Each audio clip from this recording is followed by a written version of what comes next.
Hi guys, this is Ray with Phone Arena and I'm at Sony's booth here at MWC 2014. Right now I'm doing a quick early comparison video between the Sony Xperia Z2 and the Apple iPhone 5S. So two very hot handsets, high-end ultra performing smartphones here. One is Android, one is iOS, but it doesn't matter because right now we're gonna be seeing how those two devices differ. Now, first of all, I want to mention that Sony has employed very stylish and exquisite design language ever since the Xperia Z, and it's continuing to improve it on and on with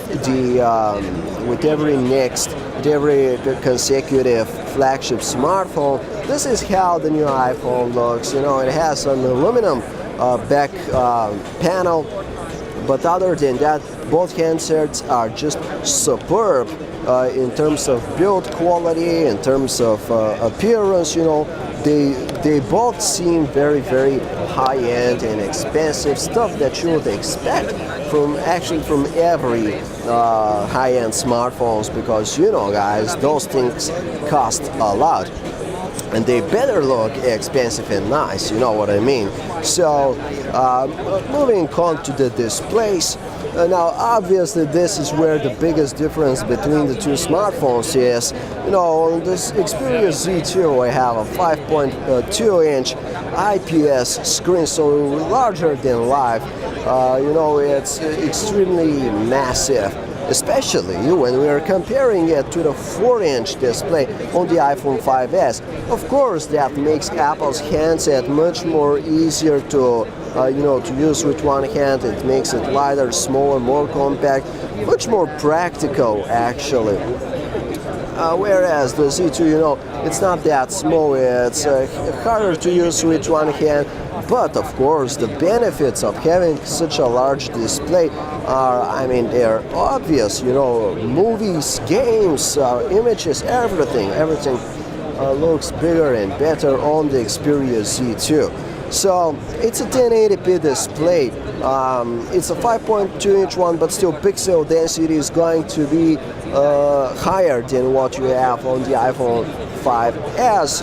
You know, it has a resolution of 640 by 1136 pixels, but the smaller size means that its pixel density and image clarity is also very good. So you know, you won't have any legibility issues or stuff like that with either phone. Though things should be, things are going to be easier to see and read and enjoy on the much larger screen of the Xperia Z2. Now, I'm glad to report that the new screen that Sony has used on the Z2 Android flagship is actually an IPS one, so colors are they're tremendously improved over what we had just half a year ago in the Z1, and that was one pretty good display, you know. So the Z2 actually smashes that and improves it in every possible way. The color gamut is much larger than the Z1. You know, colors should be more accurate. Viewing angles are now actually normal. You know, but compared to the iPhone 5S, which has what's probably one of the very best screens in the industry, you know, it's probably about equal when it comes to vibrancy and color saturation. I would make an educated guess here and say that it will probably have lower maximum brightness compared to what the iPhone can output, but that's still to be confirmed though. Now, in terms of operating system and user interfaces, you know, these can't get more different than they already are. We have Android 4.4 KitKat here on the Xperia Z2 with Sony's custom user interface on top. It's a pretty nice UI, pretty clean, and It's a straightforward one, especially compared to some of the others out there. And on the iPhone 5S, just the iOS 7 experience, with all the colorful icons, translucency and stuff like that. So obviously the iPhone 5S is going to be the more mainstream, more straightforward device with even no main menu. It's the app launcher is just your home screen. And on the Z2, things are going to be a bit more complicated, but that also means that it's gonna have the more versatile software of the two.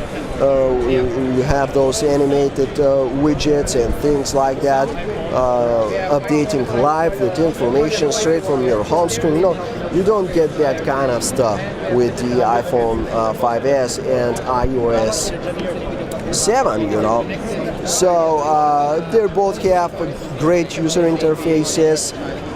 The iOS 7 is probably just a bit more polished when it comes to appearance, functionality, bugs, and things like that. But once again, Sony has one of the best Android user interfaces, and it's pretty cool, and it's gonna work very well, especially for those of you who desire a bit more functionality and versatility out of your smartphone. Now, the processors inside, the iPhone 5S has the A7 chip, which is extremely powerful. It's one of the best in the industry right now, but I think it can be rivaled by Snapdragon 801 here in the Xperia Z2. Now, this unit is experiencing just a bit of a lag here, but that's probably due to it running non-final software. Or at least I hope so. But I think both devices are going to perform on par.